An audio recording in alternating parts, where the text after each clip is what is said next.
Bonjour, mon nom est Normand Carré. Je suis retraité depuis 3 ans. Je m'en suis venu rester ici à Montmagny. Et puis comme bricolage, ben c'est ça, là, je fais ce que j'ai commencé depuis plus d'une dizaine d'années, la fabrication de motos faites à partir de pièces d'horlogerie. Vous êtes de la région de Lévis. Qu'est-ce qui vous a attiré ici à Montmagny pour votre retraite? Bien là, si on en remonte au niveau de mes parents, ils venaient tous les deux du Cap-Saint-Ignace. Mes frères et mes sœurs, ils ont été élevés un peu au Cap. Après ça, la famille est allée à Sainte-Foy. Moi, j'ai toujours resté à Sainte-Foy. Et puis, je suis né à l'Hôtel-Dieu, par exemple, de Montmagny. Je suis né à l'Hôtel-Dieu de Montmagny. Puis j'ai un camp de pêche pas loin d'ici. Ça fait que la région de Montmagny, j'ai toujours aimé là, comme telle. Là. Puis je m'étais dit, à la retraite, j'aimerais ça me trouver une vieille maison à rénover. Puis, tu sais, jusqu'à date, toutes mes espérances fonctionnent. Là. Vous avez décidé de revenir à vos racines. Oui, exactement. Bon, maintenant, si on parle un peu plus de votre art est surtout centré sur les motos. Pourquoi est-ce que vous avez choisi les motos? Moto. Parce que je suis un amateur de moto, que je n'ai toujours eu. Puis depuis que je suis ado, je pense que j'ai des motos. Il y a eu des périodes que je n'ai pas eues, mais je compensais en regardant et en créant, là, que j'ai commencé ça il y a 10 ans. Là. On regarde derrière vous, on en voit quelques-unes. C'est des petits modèles réduits, dans le fond, de motos. Expliquez-moi un peu, premièrement, c'est fait de quoi, ces motos-là? Bien, si on en regarde comme il faut, là, le 3/4 de la motocyclette est fait avec des pièces d'horlogerie. Parce que dans un premier temps, j'ai été horloger. J'ai étudié en horlogerie dans les années 78-80. Puis, c'est ça, les motos sont faites à partir de pièces d'horlogerie, des balles de fusil, tout ce qui est en cuivre ou en laiton, pour moi, c'est un plus pour moi. J'aime ça, travailler ça. Ça se soude bien, puis ça s'assemble bien.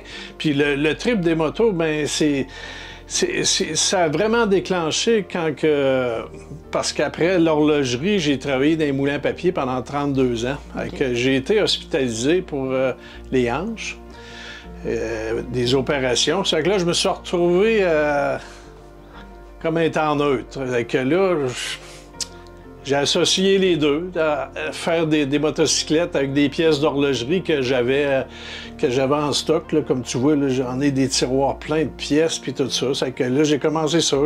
J'ai aimé ça. La toute première que j'ai faite, j'ai eu quand même un bon résultat. C'était celle-là. Celle-là ici, là, ça me valorisait puis ça m'aidait. Puis en même temps, c'était comme une thérapie. C'est comme une thérapie faire ça, tu sais. Vu que vous ne pouviez pas faire de moto justement après votre opération, ça vous donnait une façon d'un peu de reprendre cet intérêt-là. Une façon de voyager, puis en même temps, mais je suis un manuel, j'ai toujours travaillé de mes mains, tu sais, c'est que la création, comme assembler ça, puis faire ça, tu sais, c'est comme je te dis, c'est comme une thérapie, c'est de quoi de bon, puis qui est sain de créer, puis de... Qu'est-ce que vous devez faire un peu comme manipulation avec ces pièces-là, dont je me doute qu'ils n'ont vraiment pas la bonne forme au départ, là? Comment est-ce que vous faites pour modeler ça? J'ai une idée de départ, tu sais, dans ma tête, je vais faire une moto. Des fois, je me fie avec des images que j'ai, mais c'est jamais fidèle à une image, tu sais, c'est plus style steampunk, ça va être un assemblage, ça va ressembler à toutes les composantes d'une moto. Tu sais, je veux dire, si tu regardes ici, le moteur, c'est des morceaux de bracelet. Tu sais, je commence par faire les roues. Après ça, tout l'assemblage, les tiges, c'est toutes des tiges de laiton que je fais mes frames. Il n'y en a pas un de pareil. Il n'y a jamais rien de pareil. C'est vraiment unique, là, vraiment unique au niveau des pièces puis au niveau des tu n'en trouveras pas de pareil. Okay. C'est impossible. OK. Donc, chacune est originale. Oui. Sinon, vous faites ça depuis environ 10 ans. Vous avez commencé en 2013, je crois. Oui. Vous en avez environ une vingtaine de fait. Vous diriez que vous passez environ combien d'heures sur une moto? Entre 40 et 50 heures. Mais okay. C'est un petit peu, j'arrête, parce que moi, je suis ce genre-là. Faire 5-6 heures la même chose, Je roule sur, j'en fais un peu dans la journée, là, je vais faire d'autres choses, je bricole d'autres choses, mais c'est de même que ça se déroule. Là. Je fais ça, tu sais. Donc, quand même, une bonne quarantaine d'heures par moto. C'est du temps ouais. investi par C'est tout soudé, tu sais, c'est pas collé, tout est soudé, là. Tous les outils pour travailler, là. Vois-tu, gars, ça, c'est ça qui soude, c'est comme un crayon, là. Donc, c'est assez petit, là, c'est du travail qui est quand même... Ah oui, c'est de là un peu le métier d'horloger qui était vraiment... Il faut être super minutieux puis tout ça, là, que ça, là, c'est vraiment... Là, Vous, justement, avant de vous lancer là-dedans, je suppose, est-ce que vous faisiez de l'art en général ou c'était vraiment plus votre métier d'horloger qui vous a mené à ça? Oui, c'est exactement, c'est ça. C'est le métier d'horlogerie. Bien, pourquoi que j'avais choisi le métier d'horloger? Parce que j'étais quelqu'un de créatif qui travaillait avec mes mains. Puis dans les années 78, j'ai regardé les métiers qu'il y avait. L'horlogerie, c'était encore de quoi qui était à mode pas mal, parce qu'avec l'avenue des montres électroniques, le métier a comme tombé. J'ai pas fait ça toute ma vie. J'ai travaillé un peu au début des années 80, puis après ça, j'ai fait 32 ans dans un moulin à papier à Québec. Mais je gardais ça comme passe-temps, bricoler, puis tout ça, réparer des horloges, des cadrans, des montres. Est-ce qu'un jour vous aimeriez peut-être exposer dans une galerie, rencontrer d'autres sculpteurs? Ça a été fait au courant des années. Là, il y a à la Maison Louise Carrier à Lévis, là, qui avait comme une exposition, là, mais j'avais exposé là. Puis la suite, je m'étais dit, ça va se passer mais que je prenne ma pension, là, présentement. Que là, j'en ai une vingtaine de fêtes. Je m'en vais tranquillement. Je visais un petit peu le musée à Saint-Jean-Port-Joli, mais depuis 2 ans, il est fermé, puis je pense pas qu'il rouvre, à moins qu'il y ait dans les dernières nouvelles qu'il se passe de quoi.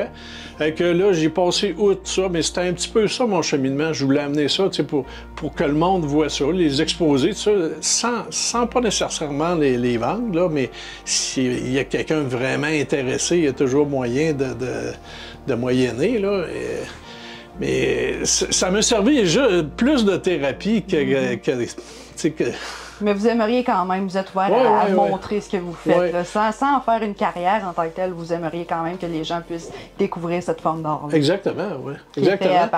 Ça existe. Si on fouille un peu sur Etsy ou sur les sites, là, on en voit qui en fabriquent des motos, mais c'est différent de moi, c'est vraiment une autre sorte d'art. C'est des motocyclettes faites à partir des matériaux recyclés, mais pas du tout comme ceux-là. Là. On n'a pas encore justement parlé du fait que c'est vraiment des pièces recyclées ce que vous prenez. Là. Votre but, dans le fond, c'est de créer aucune perte là, en recyclant des pièces que vous aviez. C'est tout du recyclage. Un exemple bien niaiseux, là, les pneus, là. Ben, les pneus, là, les roues comme telles, c'est des choses à glissière, c'est des poignées à glissière pour des portes, là. OK. Fait que ça, c'est la récupération. Ça, là, le pneu comme tel, là, je cherchais quoi utiliser pour faire le pneu, mais c'est de la bourre de porte-patio, tu sais, pour faire tenir le moustiquaire. OK. Fait que ça, je me sers de ça pour faire les pneus des motos. Puis des pièces de cadran, des pièces, regarde, ça, c'est des balles de fusil, des balles de 22, c'est toute la récupération. Là. Tout ce que je peux acheter comme matériau, c'est peut-être les tiges de laiton là, qui me servent à faire, les frames, là, des tiges de laiton de même. Mais sinon, le restant, c'est ça, c'est des pièces d'horloge, d'autres choses que vous avez entièrement déjà sous la du main. recyclage. Puis de toute façon, qui aurait servi à rien, que vous auriez dû vous débarrasser. C'est ça. OK. Je me fais beaucoup donner des montres, là, puis que je récupère. Je récupère les cadrans, je récupère les tu vois-tu, dans l'assemblage. Regarde, c'est comme ici, là, ça c'est une pièce de porte-clés, là. Okay. C'est tout ce qui est en laiton, en cuivre, ou que je peux assembler, que je peux créer avec ça.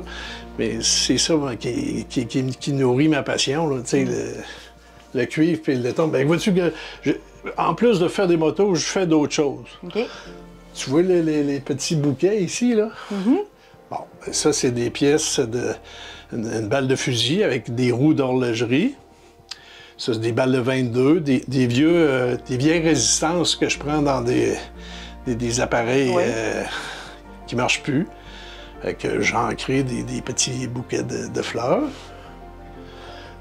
Autre chose que je fais, pour tenir des clés, là, pour... Des porte-clés. Des porte-clés, là... pour mettre sur un mur. Mettre au mur. Ça, c'est des platines d'horlogerie, de cadran. Je récupère tout, puis dans ma tête, là, ça roule tout le temps. C'est ça, c'est vraiment le matériel qui vous inspire. Oui. Est-ce que vous avez quelque part où les gens peuvent suivre ce que vous faites? Je ne sais pas, un réseau social, un site Internet? Sur Facebook, oui. Moto, Recycle, Moto, Tréunion, RE, Tréunion, Cycle. Okay. C-Y. Donc, Recycle Moto. Ouais. OK, parfait. Sur Facebook. Puis on voit un peu ce que je fais, puis il y a mon adresse, puis mon numéro de téléphone s'il y en a qui veulent avoir plus de renseignements ou qui ont des projets... d'exposition éventuelle. D'exposition ou des projets là, qui aimeraient faire. Là. OK. Je suis bien ouvert à ça.